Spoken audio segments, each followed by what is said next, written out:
Can the secret to a healthier, happier summer really be found on your dinner plate? On this episode of the MarshyCast, I'm joined by acclaimed food critic and best-selling author Tom Parker Bowles to talk about why the Mediterranean lifestyle is set to be one of the biggest wellness trends of 2026. We chat about our shared love of traditional British food and why it feels perfect for the colder months and how the Mediterranean cuisine comes into its own during the summer.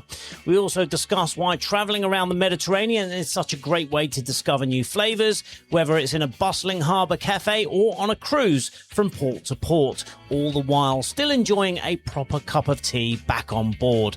And perhaps the greatest ingredient of all, discovering something completely new.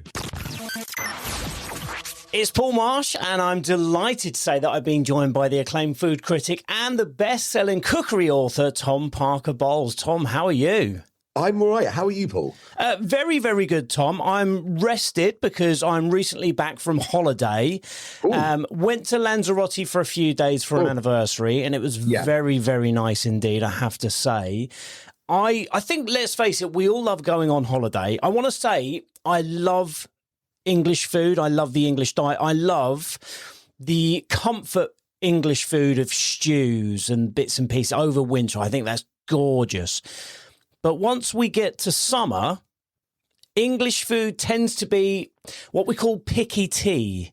And it's very brown and it's very beige. And that's not my favourite. Well, I mean, I'm like you. I'm a huge fan of English British food. I think it's very unfairly done down. You know, we're all about simplicity and good ingredients. But I do agree, as summer comes in, yes, I have lots of lovely English dishes, especially things like trifles and fools and syllabubs and all those sort of sweet things. But I think all our thoughts turn towards the Mediterranean. I certainly find that, you know, I love this country dearly, love the food. But you know what? When it's summertime, and we've had some good weather, we never stop talking about the weather in this country, of course. It's the Mediterranean that does it for me. I just, year after year, just totally in love. You've got so much choice, so much good food, the whole thing. Yeah, I think let's fully embrace that. If we're going to get the Mediterranean weather, let's go with the Mediterranean food as well. And I'll be honest with you, when I do go abroad, I think that the food and the change of the diet is one of the things that I look forward to the most. Absolutely. And I think, you know, if we are talking Mediterranean, it's a short hop away, but you have the choice of, you know, Greek islands or the Amalfi Coast, or, you know, you can go all the way to Turkey, to Bodrum. All these, you know, beautiful cities, towns, villages, all have their own distinct culinary identity. And there's something very nice. It's funny that, you know, you often find if you go off and, let's say, to Greece and you buy that bottle of ouzo or whatever it is, or Retsina, and it tastes so good sitting as the sun's setting in the sand between your toes, and all is well and well. You bring it back home, it doesn't taste quite the same. But yes, I just feel that it's you know, I sound a bit like Alan Partridge talking about my favourite sea, but I think the Mediterranean is my favourite sea. There's so much choice there. And yes, and, you know, for many years I used to go, you know, I stuff my gob for a living. I'm very lucky. You know, I write food books, I eat food, I review restaurants, I do MasterChef, all of that sort of stuff. But, you know, I used to go on holiday, and it was, you know, to Italy and all these wonderful places, Positano. But I have become a recent convert, and I never thought I'd, you know, hear myself saying this, to cruising. You know, taking in the Mediterranean and getting that so you can have the joy of everything just all being done for you in one go. The flights, everything. And you have that familiarity of the Britishness. You get a good cup of tea, which is one thing you probably don't get in the Mediterranean. I don't want to sound too small-minded. Yes. Or a good pint or whatever it is. And then, of course, you can, you know, that you can be, you know, be on board the ship, and then you disappear to all these different ports and eat all this wonderful food. So it is, I thought that cruising was perhaps for an older generation, and I've found, and I do obviously, you know, work for P&O Cruises, but I genuinely, I can't work for anyone who I can't be honest about. And to have this mix of one of the great chefs in the world, Marco Pierre White, one of the great wine people, Ollie Smith, who's one of my old mates. So you have all this amazing food on board, and then you can decide, off you go and find these lovely tavernas and trattorias and all the rest of it. It's the perfect combination. Do you think over the last, 10 years or so maybe, that we've fallen back in love with not only good food, but healthy food as well? And, I know that the British are very different, and I guess we're a little bit more American in the way that we like to work all the time, and food is just something that we can shove into our mouth as quick as we possibly can before we get on with more work. But we are now embracing that healthy lifestyle, and we're understanding that, the work-life balance and certainly having time over a meal and everything else. Yeah. We need to embrace more of that as well as incorporating the work lifestyle. I think that's totally true because, listen, for me, you can eat to live or live to eat. I'm certainly a live to eater. I think that food is the great, it's the thing that we all have in common. You can be celibate, you can dodge your taxes, all this sort of things. Not that I would recommend that, obviously, but we all have to eat. We all have to eat. And I love the idea of food bringing us together, sitting down at the table, the ancient act of breaking bread and sharing water or wine or whatever it may be. Food should be about pleasure. Food should be an insight, a window into a different culture. And I think, British food's had it bad. We have a bad reputation, usually from Americans who've never actually left their state. That's very true. Come over and seen the glories of British food. But I do feel that, we should, we need to stop occasionally, just relax, stop for a minute. And even if you're eating, at your desk, which, I remember when I was awful office worker many years ago, but, I used to look forward to my lunch break more than anything on earth and go and find something, whether it be a sandwich or fish and chips or the pub or whatever it may be. I really think that as we realise it's the importance of taking a little bit of time off, so, I find cooking very, very soothing. Some people hate it. I remember with the kids cooking, it was a bit of a bore. But now they're sort of grown up. You can cook for pleasure. But I think that, food is one of life's great luxuries. And it doesn't have to be caviar and lark's tongues and stupid 52 course tasting menus where, with strange smears and towers and all the rest of it. No, just a plate of tomato pasta, whether it's now, the tomatoes are just coming in now, some lovely Isle of Wight tomatoes and from the rest of the country, or just, making a pasta sauce. It's not expensive, it's not difficult, and it gives you such pleasure. And it goes back to that Mediterranean diet, I suppose. Yes. Of sun-drenched, where everything tastes, tomatoes taste of tomatoes, oranges taste of the fruit, the vegetables. You want, the Mediterranean is one of the great sort of collections of cuisines in the world. And I just, for me, Italy, Spain, Greece, Turkey, the whole lot, I just love it. Do you think that more people are booking holidays with food in mind as well? Thinking about, I want to go to Greece and eat this, and I want to go to Italy and eat this. And they are thinking about these things whilst they're booking their holidays? I would say that if they're anything like me, I book it entirely around food. I couldn't go to a country. Actually, to be honest, there's always good to be found in every country.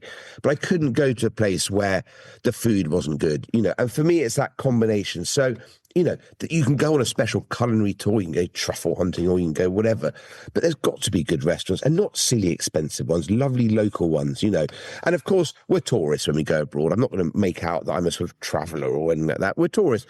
But, going back to the travel, I would book my itinerary around the restaurants and going back to, the cruising and stuff like that is that you can, you've got the joys of everything dealt with.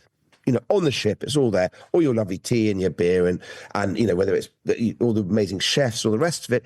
But when you have shore days, off you go. You do your own thing and you can find the best restaurants. So I think it's the best of all worlds. And the other great thing about that, of course, is with these days with the technology and that, you can jump on the phone, jump on the internet, and you can have a quick look at what port you're arriving into and where some of the best restaurants are. Because we've all had issues in the past where, you're in a foreign city and you don't really know where you're going and you end up in a restaurant that isn't exactly the best one you've ever had. Yeah. However, these days you can look up in advance and maybe choose somewhere where the food is going to be great.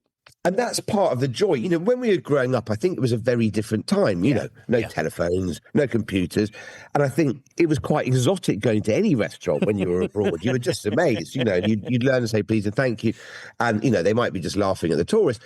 Now we've got this whole, the internet at our fingertips. And sometimes we have too much information. But for me, that's part of the joy. We're going to Venice, we're going to Athens, and then just doing a deep dive into where to go. And of course, you find out from the local experts. I find the older I get, the less I know. It really is that thing that I thought I knew it all when I was 22, and how wrong I was. But, I just listened to experts, and, having done quite a few of these, of the P&O cruises, I find that it is that perfect thing, because the food on board, I'm a greedy person, so I find it very difficult to walk past a buffet, and the buffets on board are absolutely incredible. But what I do find amazing is that it used to be the idea of cruising was, you thought it was for people older than us, basically. And obviously now I'm deep into middle age, so I'm looking at the generation above, but it's got the mix of familiarity and a sort of not trendy, but something quite sort of contemporary and lovely. But yes, so time spent on board, lovely, and with the great Marco Pierre White, who is one of the great chefs of all time, which is incredible. And then off you go and you wander around, and you're getting a new city or town every day, every 2 days. And that's it. I plan my whole holiday around food. I know it's appalling, but that's it. I'm thinking, I get up, what's for breakfast? Where are we going to have lunch? Where are we going to have dinner? And of course, cruising, half of the hassle's taken away, because you can have a delicious breakfast on board. But then off you go, and it really is tasting the Mediterranean food. Wherever you are, there's always something good, and it doesn't have to be expensive. Well, if there's anybody listening right now that fancies going on a P&O cruise, what would be your top tip? I would say embrace everything on board. I do love the fact they're wonderful pubs and glass room, which is Ollie Smith's wine bar. But the top tip is just relax into it. Do everything. There's so much to do on board, which is fantastic. And then once you're off, explore, be adventurous. And I don't want to sound patronised. I know that all your listeners know exactly what they're doing. But, get them, find that lovely little local restaurant. Get into the taverna, get stuck into the rosé or Retsina, whatever it is. Obviously, drink responsibly. That's very important. But you're on holiday. Come on, and then of course. So just enjoy it, because I think we take a couple of days on holiday, don't we, to unwind and to stop thinking about it. But then, it's a glorious thing, holiday. And I'm just actually, dreaming of, what are we now? A few weeks before I go away. But it's. Get to the Mediterranean, don't put on sun cream. Obviously, I'm beginning to sound like my mum here. But, enjoy everything. And it is, the Mediterranean is one of the greatest regions of the world. And to go on a P&O cruise and to get the best of both worlds, I absolutely love it. And I'm incapable of being enthusiastic about things I'm not actually enthusiastic about. I'm not making it up.